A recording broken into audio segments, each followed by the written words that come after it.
no clue is not in her. Welcome to my channel. My name is Sergio, and this time I bring you a guide to do the fourth Nuuran stage, goes down in Triple S Nightmare, with a score of 98 points, placing me the 6th on the chart. I get the score of a solo person. Now let's start with the setup. The first master that I use is Nuuran, wearing an extra weapon damage for the Rettelcaster, using Blitz Grenade and Gatling Jump as skills, and for last but not least, I'll use a full synergetic node page using 3 weapon attunement scaling and 2 skill attunement scaling. And for the last spot, the blue one, I use a vigorous defensive node. The second master that I use is Boomerang, wearing a weapon damage for the Glaive Launcher, and Arc Blade and Ring Blade barrier as skills. For the nose, I use something similar to Boomerang, but in this case, use 2 weapon damage, 2 enemy scaling, and 3 synergetic of skill. And for the last blue spot, I can use Agile case or playing as Boomerang, that is vigorous defensive node. After this introduction, let's start with a gameplay that I will use to explain the mechanics. This stage consists of 3 pre-bosses and the final boss. The road between these bosses, you have 3 types of enemies. The common one are called Sandmagot, that are little minions that sometimes charge forward, it's easy to avoid. The second one is Sand Beetle, similar to the first one, but the Sand Beetle, when they are on the bosses, they can jump to the boss and heal them. But I don't really recommend to focus on the Sand Beetle because you lose much more DPS than just letting him to heal the boss. And the last one, that is the most dangerous enemy of this stage, is the Rock Barda. We'll find him around the whole stage. Are those animals with a long tail that have always the same attack. He uses a laser to mark a direction. With that laser, shoot once, then shoot 3 times. 1 shot, 3 shots in a cone, and 5 shots in a cone. They don't do anything else. So we just have to have care the laser that we use to mark the direction. Once they mark the direction, we go after them and we can just shoot them until they are dead. The problems arrive once they are 2 or 3 of them. We must try to let them shoot all of them at the same direction, and if we have problem, we use Boomerang, because with the skill Ring Blade barrier we can deflect all that projectiles. But for reflect all of them, we must use it just when they shot the laser, not before, because if we use it before they shot the laser, we won't stop all of the attacks. After this, we'll just encounter the first of the pre-bosses. This boss has 3 attacks. First, then, the most common, is to shoot 3 projectiles of arena. Those projectiles can be avoided, just running, or can be reflected with Boomerang. The second attack is a AoE target on the floor that shoots 4 projectiles in all directions. That projectiles can be jumped, but can also be reflected by Boomerang. This attack is used when he's close, so we should try to interrupt him with the push button in the middle of the room to stop that attack and force him.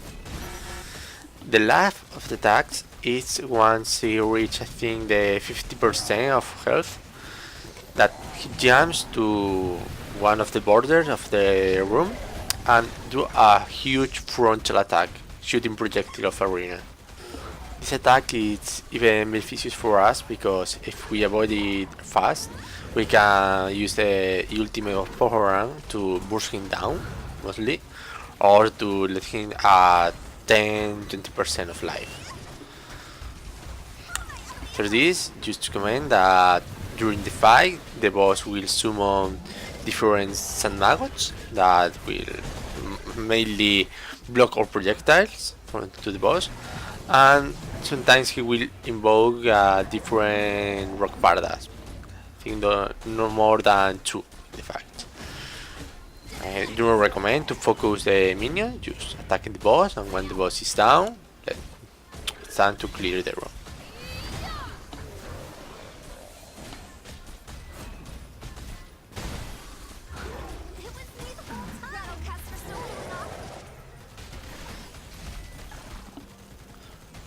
Once the boss is dead, we'll have a teleport to the next zone. And like in the first zone, the enemies won't change, are always the same, so we just have to have Korg with the Quick Paradas. And I recommend, like in the boss, to use the push button that we can find around the stage to help us to burst the enemies down and to point the match.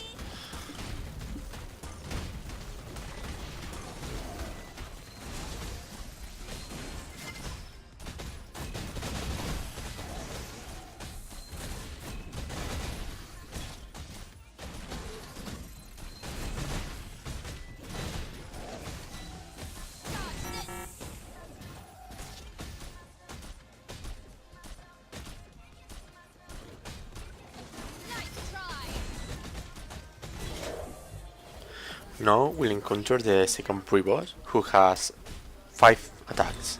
The first one is a double charge, easy to avoid. After the second charge, he will get close to us and do the second one. There is a cone EOE in front of him, easy to avoid going behind him. Sometimes he will continue with a second cone attack or with a frontal hit with the sword, but that's even easier to avoid. For the fourth attack, he will jump to the border of the room and he will start charging a huge cone projectile attack. There is 3 ways to avoid it. The first one is to take distance so you can avoid the projectiles. The second one is to go behind the boss while he's charging. And the last and easier one is to reflect the projectiles with the boomerang skills. The last attack he has is when he reaches the 50% of health. That consists on changing the mechanic of one of his main attack, the cone one. That it's more or less the same, just he will have a huge cone this time, will do massive damage, so it's very important to avoid it, going behind him, because it can take more 75% of our life, easy. Once the boss is down, we'll continue our path, again with the same monsters. Take care with rock pardas. In this part there appear 3 of them. Try to aim their directions to a easy place. Use the push button to interrupt one of them. We won't have problems.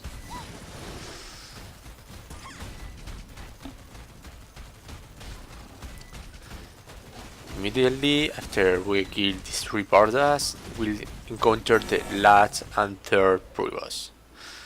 It's a huge rock that have like 4 attacks. First one is a charge.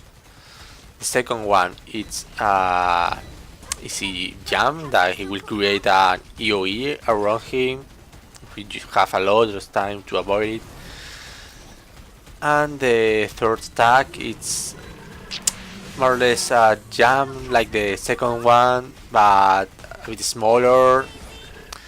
We won't have problem with them. With the attack that we have to be careful, it's the fourth. It's a laser that he will go to the one of the border after charge. And will use the laser in the whole room. So we have to go after him, behind him, sorry. because the cone that he uses is huge, so it can wipe us. It doesn't have much damage, but if we stay 1, 2, 3 seconds in the laser, it will be insecure. If we are careful with the laser, we won't have problem with the boss. I recommend to use the push button to interrupt the boss and burst it down. And once this boss is down, we'll go directly to the final boss. This final boss, it's easy if you use the mechanic as you need to use. We have 4 buttons, so we must move him between the buttons to have him perma stunned. Have different types of attacks. One of them is the AoE areas around him. You can avoid him going far of them, no problem. One of the dangerous attack is a fast charge that he use a awareness storm around him and go quickly after you. We must avoid that time because it takes more 50% of our life. But then he use the same attack. He will go walking style to us. It's easy to go running while we stay shooting. We just have to use these buttons to burst him down to keep him stunned.